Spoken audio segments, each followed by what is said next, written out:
Caitlin, who is 16, and Alice and Susie, who are 17, can spend more than 6 hours on their phones every day. And they are among the most vulnerable to feeling the pressures of the beauty industry online. I know only too well how this can impact your life as a young girl. So when I was 15 through to about 16, I was diagnosed with depression, and it was mainly because of my weight. I thought I was absolutely obese, disgusting. I hated how I looked. I was a bit overweight, maybe a bit chubby, but nothing that would warrant me having depression. I was completely obsessed with how I looked, and my parents actually got me cognitive behavioural therapy and hypnotherapy because I got that bad. So basically this investigation is kind of exploring the influences of social media, because I know for me that was a contributing factor. I was always online, always looking at people I follow, my favourite celebrity or role model. I was comparing myself to them, and obviously I didn't look like that, so I was like, why don't I look like that? And obviously my depression kind of spiralled on from then. In 2011, I was at my heaviest weight, and that year I started meeting with hypnotherapist Sarah McRobert, who helped me to change my relationship with food and with myself. 7 years on, and I've come back to ask Sarah what she thinks about celebrities endorsing weight loss products to younger audiences online. Would you sell them a knife? Would you sell them a gun? But really, in many ways, it's as harmful. Obviously, that's, I'm talking about two extremes, and a gun or a knife is more immediately harmful, but it's this surreptitious, constant dripping away, wearing away at a young person's self-image and self-belief, to the point where, and of course it has a knock-on effect, because it affects everything. It affects their family life, their social life, their ability to perform at school. And then slowly. We've got these desperately sad stories of young children. I think I heard on the news that I think it's 4 children and young people a week now are taking their own lives because of the pressures that they're under. And if you were able to stop these celebrity endorsements of these toxic, dangerous money spinners for big business, because that's all they really are, then maybe some of those lives might be saved. I now know that self-worth is not a number on a scale. But for a lot of young girls and women, this is not the case. And when you're not happy with how you look, it can have a huge impact on your life. Do you feel the pressures of social media to look a certain way? I don't feel comfortable, if I go shopping and I'll try on clothes, I just don't like the way it looks on my body.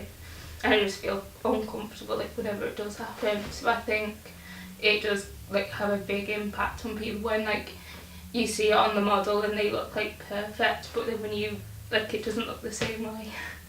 So yeah. It's just not.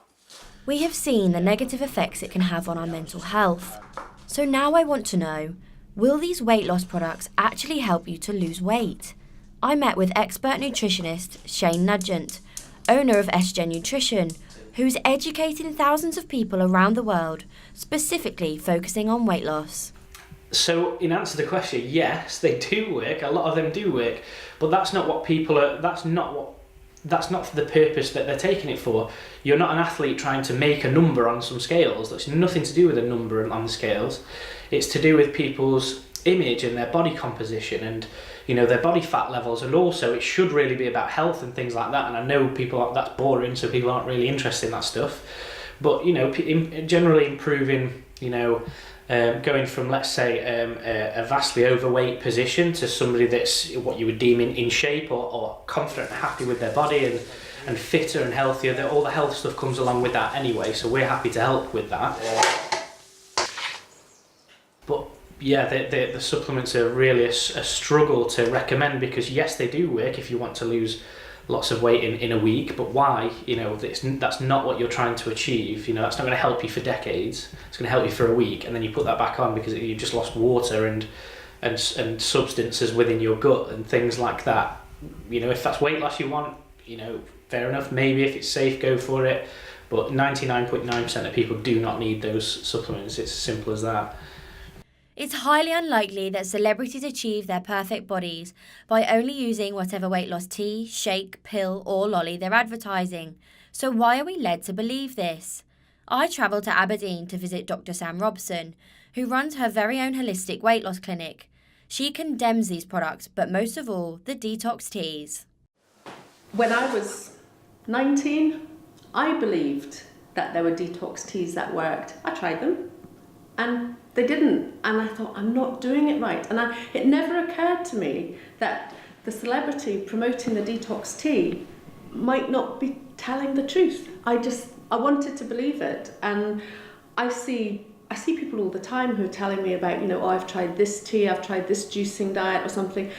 You just have to look at social media. I'm on social media, obviously, with the clinic, but I see feeds every day where there's some new miracle cure that is going to magic away that fat, and it's take this, and they have these fantastic videos and they show stuff happening, and I just think, that doesn't work, it can't work. Scientifically it can't work. What's the fat analysis? If we join the end of these... But the big problem is I think, that we want to believe it. So we suspend our disbelief. We know deep down it's not really going to work, but we still want to see if it will work for us. And I think, number one, you're parting with your money to buy something and investing something that's not going to work. But number two, you're doomed to failure. And then you're just going to feel rubbish about yourself. They should be banned off social media, these products, because it's not what you want to be seeing. Like, you want to be seeing empowered women, not women that are promoting products just to get money. Like, that's not what you want to be seeing on social media, especially not young girls that are probably feeling like they're talking to vulnerable girls that probably are feeling a bit like self-conscious about how they feel, and then they're just using that as a way to try and sell them these products, and I just think it's wrong. I also feel happy from talking about this. I do feel like talking about it does help, shows that everyone else feels the same way.